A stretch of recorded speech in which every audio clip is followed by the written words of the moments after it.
و وقتی که ما کتابخوان نیستیم، فرزند ما کتابخوان نمیشود. اگر یگان مادر کتابخوان نباشد و فرزندش کتابخوان شده باشد، پس این تصادف است. شاید به اون کودک یگان نفر دیگر مکتب یا طبیعتاً مادرزاده همین خلق تولد شد. برای کتابخوان کردن کودک تاجیک بود اندک وقت است. شاید یگان 5 6 7 8 9 10 سال دیگر. در ادبیات استاد هست، شاگرد نیست. این مکتبی میانه نیست، این دانشگاه نیست. فرض کردیم دلیر شاگردی عزیز میشوند در ادبیات ایجادی اثرهای بچه کنند. اگر شما نخواهید، من چیکار میکنم؟ از دانشگاه پیش کردن نمیتونم. این دانشگاه نیست. من نمیتونم شما رو گویم که مینویسی، شما میگویید که من نمینویسم. با من چیکار میکنم؟ هیچ کاری کردن نمیتونم. کتابخوان باشه مراجعت به ادیب مخصوص میشود.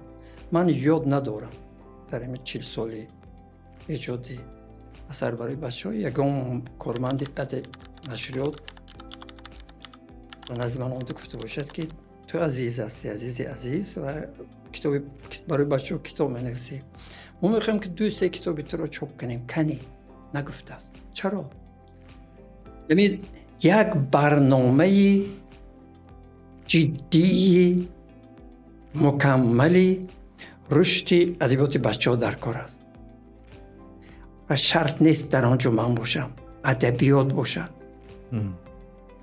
و این هم برنامه رو هم وزارت معارف، هم وزارت فرهنگ و هم اتفاق نویسنده ها و من نمیدونم چی وزارت های دیگر، مالیه یگان دیگر یادها، اینا باید راه اندازی کنن، وگرنه اصلاح نمیشود. بعضا میگن که پول داده کتابخوان کردن بچه نادرست است. درست است. یک گروه پول میدید کتابخوان بشون، بعد عادت میکنن. یک گروه دیگر امر میکنید کتاب میخوانند. یک گروه دیگر به امر هم خودشون کتابخوان هستند. این یک واسطه هست، یک واسطه. خب شما پیدا کنید واسطه های دیگر را. هر کس یک واسطه پیدا کند برای کتابخوان کردن فرزندش. لیکن کتاب باید باشد و انیخل باشد. کتاب باید زیاد باشد، رنگارنگ باشد.